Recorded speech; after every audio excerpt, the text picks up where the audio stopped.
अभी तक का कोई ऐसा साल नहीं होगा जो कि बिहार बोर्ड ने समरूप और सर्वांग समता से रिलेटेड प्रश्न न पूछा हो। सीधा सीधा 2 से 3 नंबर का प्रश्न हर वर्ष पूछा ही जाता है। तो क्यों ना हम इस छोटी सी प्रश्नावली 6.1 को अच्छे तरीके से समझ ले, जिससे कि 2 से 3 अंक आपके पक्के हो सकते हैं। देखो, इसमें सिंपली आपके सर्वांग और समरूपता से रिलेटेड प्रश्न आते हैं। अब सर्वांग और समरूपता क्या होता है? देखो, सर्वांग हम उसे कह सकते हैं जिसका आकार और माप दोनों बराबर हो। जिसका आकार और माप दोनों बराबर हो। जैसे कि आपको कोई ताला खरीदने जाते हैं तो उसकी 2 चाबियां दी जाती है। आप देखेंगे तो वो आकार में भी वैसा ही होगा जो दूसरा जिस प्रकार के होगा, और आकृति की बात की जाए तो आकृति भी सेम होगा, तभी तो ताला खुल पाता है ना दोनों चाबियों से। तो सर्वांग किसको कहेंगे? जिसका आकार और आकृति या कि माप, आकार और माप दोनों बराबर हो, उसको हम सर्वांग कहते हैं। समरूप किसको कहते हैं? कि जिसका आकार एक जैसा हो लेकिन माप छोटा बड़ा हो सकता है। माप छोटा बड़ा हो सकता है। तो आइए एक एग्जाम्पल के माध्यम से समझते हैं। अब एक इस वृत्त को देखिए, ठीक है, और इस वृत्त को देखिए। क्या यह समरूप है? आप ही बताइए, क्या यह समरूप है? तो हाँ है। क्यों? क्योंकि ये दोनों की जो है आकार एक जैसा है, लेकिन माप एक बड़ा है और एक छोटा है। एक बड़ा है और एक छोटा है। उसी प्रकार से एक वर्ग देखेंगे आप, यहां से भी एक वर्ग लेता हूं मैं, ठीक है। एक वर्ग देखेंगे, मानो कि इसका 2 सेंटीमीटर है और ये 5 सेंटीमीटर ही, मैंने तो दोनों बराबर ही बना दिया, लेकिन आप मानो कि एक की लंबाई चौड़ाई 2 सेंटीमीटर है, एक की 5 सेंटीमीटर है, तो दोनों देखने में भी एक जैसा है, और लेकिन लंबाई छोटा है, एक बड़ा है।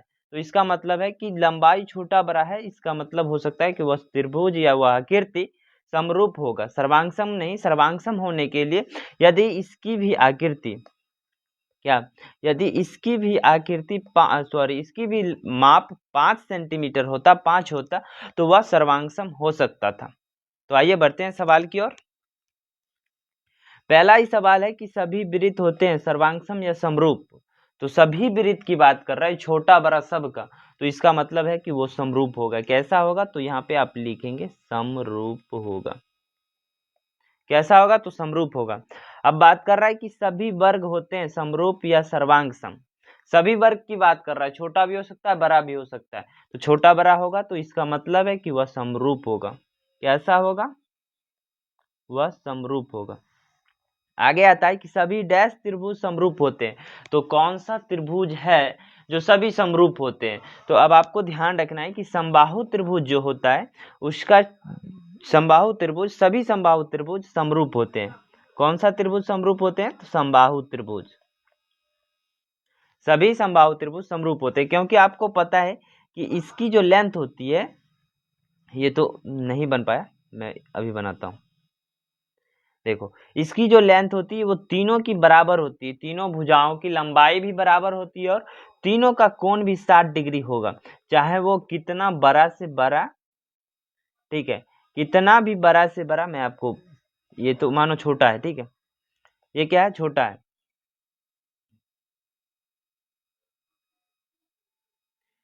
अब आपने इसी प्रकार से एक बड़ा वाला त्रिभुज लिया, ठीक है,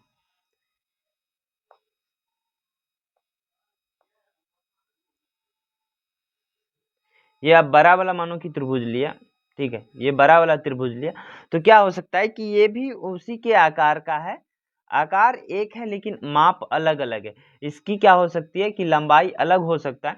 तो सभी समबाहु त्रिभुज समरूप होते हैं।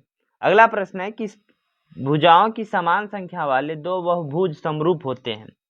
ठीक है, यदि भुजाओं की समान संख्या, यानी कि इसमें भी 3 भुजा और इसमें भी 3 भुजा है, तो कैसे समरूप होगा? यदि उनके संगत कोण, तो संगत कोण हमेशा बराबर होना चाहिए। संगत कोण क्या होगा? तो बराबर होगा। जैसे कि ये 60 डिग्री है तो ये भी 60 डिग्री, ये भी 60 डिग्री, ये भी 60 डिग्री। इसी प्रकार से यदि ये 60 डिग्री है, मानो कि ये होता 90 डिग्री, तो यहाँ पे भी किसी ना एक को होना था 90 डिग्री, तब बच जाता ये 30 डिग्री, तो ये भी 30 डिग्री होता। उसके बाद दूसरा है कि उनकी संगत भुजाएं, तो बराबर यहाँ पे आ गया तो समानुपाती होगा। तो उनकी संगत भुजाएं कैसी होगी? समानुपाती होगा।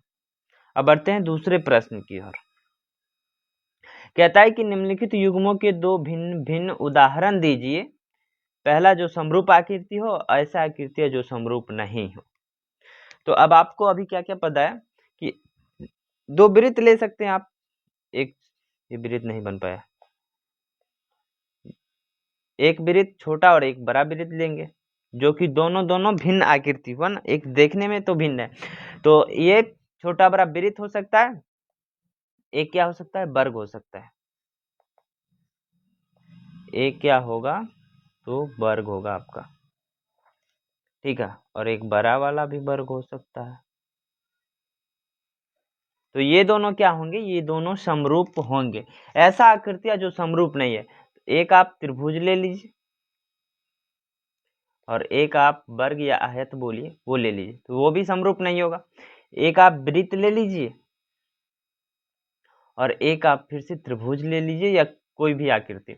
तो आपको ऐसे ही दो ऐसी आकृतियां ढूंढना है जो समरूप नहीं है, ठीक है। ये दूसरा प्रश्न। अब तीसरे प्रश्न की ओर बढ़ते हैं। कहता है कि बताइए निम्नलिखित चतुर्भुज समरूप है या नहीं। अभी आपने यहाँ पे देखो क्वेश्चन से ही आंसर मिल रहा है हमें। तो तीसरा क्वेश्चन पढ़ो, सॉरी दूसरा का चौथा लाइन पढ़ो कि भुजाओं की समान संख्या वाले बहुभुज समरूप होते हैं यदि उनके संगत कोण बराबर होना चाहिए, ठीक है, संगत कोण बराबर हो तथा उनकी संगत भुजाएं समानुपाती हो।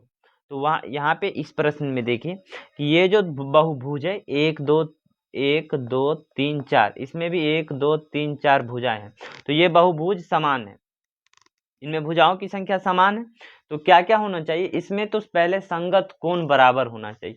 यहाँ पे देखिए इसमें 90 डिग्री 90 डिग्री 90 डिग्री, यानी कि 90 डिग्री का चारों कोण है।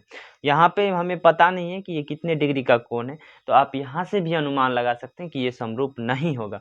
लेकिन आप देखेंगे कि इनकी भुजाओं की लंबाई, ये 1.5 है तो ये 3 है, ये 1.5 है, ये 3 है, ये 1.5 है, ये 3 है, ये 1.5 है, ये 3 है, यानी कि 1/2 के रेशियो में है। ये 1 है तो ये 2 है, यानी कि 1.5 और यहाँ से 3 लीजिए, तो अनुपात निकालेंगे तो 1:2 में सभी भुजा का साइज 1:2 में आ रहा है, लेकिन कोण बराबर नहीं है, इसलिए हम लिखेंगे समरूप है या नहीं। यदि हमें कहता है कि औचित्य दीजिए, अपने आंसर का पुष्टि कीजिए, तो हम लाइन लंबी लाइन लिख सकते हैं, लेकिन पूछ रहा है या नहीं तो हम सीधा लिख सकते हैं कि नहीं। अब क्योंकि लिखना है तो आप लिख सकते हैं कि संगत कोण बराबर नहीं है। तो ये था आपका प्रश्नावली 6.1। आगे के प्रश्नों में हम आगे के वीडियो में प्रश्नावली 6.2 देखेंगे, जिसमें कि हमें थेल्स प्रमेय का जरूरत होता है, ठीक है। तो थेल्स प्रमेय भी पढ़ेंगे, उसके बाद समरूपता की कसौटी भी जानेंगे और सर्वांग समता भी जानेंगे और फिर सवाल का हल करेंगे। तो मिलते हैं अगली वीडियो में। उससे पहले आपसे एक टास्क रहेगा कि आप थेल्स प्रमेय को याद करके आइएगा, ठीक है। थेल्स प्रमेय को याद करके आइए। थेल्स प्रमेय क्या होता है कि यदि किसी त्रिभुज की एक भुजा, अब मानो थेल्स प्रमेय बता दो, क्या थेल्स प्रमेय बता दूं, देखो यहां से मानो कि एक त्रिभुज है, ठीक है, एक त्रिभुज है, तो कहता है कि एक त्रिभुज के, यदि किसी त्रिभुज के एक भुजा के समांतर, मानो ये भुजा लो या ये भुजा लो या ये भुजा लो, तो किसी भुजा के, मानो कि मैंने इस भुजा के समांतर, इस भुजा के समांतर खींचेंगे तो एक ऐसा लाइन खींचा, ठीक है, एक भुजा के समांतर अन्य दो भुजाओं को भिन्न भिन्न दो बिंदुओं पर प्रतिच्छेद करने वाली एक रेखा खींचे। यानी देखो कि इस भुजा के समांतर हमने अन्य दो भुजाओं को भिन्न भिन्न जगहों पे काटा है, प्रतिच्छेद किया है, तो खींचेंगे तो अन्य दो भुजाएं एक ही अनुपात में विभाजित होगी। तो इन दोनों, ये भुजा और ये भुजा जो विभाजित होगा वो एक ही अनुपात में होगा। अब कैसे हो सकता है, तो देखो ये ए है, मानो ये बी है और ये सी है, और यहाँ पे डी पे काटा और एक बार ई पे काटा, तो यदि ये इसके समान, ये रेखा डी रेखा जो है ये बीसी के समांतर है, तो ये एडी बट्टा ए बी लो, एडी बट्टा ए बी बराबर होगा ए बट्टा ए सी के, इसके बराबर होगा ए बट्टा ए सी के बराबर होगा। यही आपका थेल्स प्रमेय है, इसी को हम क्या कहते हैं, थेल्स प्रमेय, ठीक है। एक बार आपको पढ़ के आना है, या फिर हमने तो बता ही दिया, याद करना है। आगे हम सर्वांग समता की कसौटी, त्रिभुज की समरूपता कैसे होती है वो सभी जानेंगे। मिलते हैं अगले वीडियो में, तब तक के लिए एक बार चैनल को सब्सक्राइब करके वीडियो को लाइक कर देना और अपने दोस्तों तक अच्छी तैयारी के लिए इस चैनल को जरूर भेज देना, ठीक है। मिलते हैं।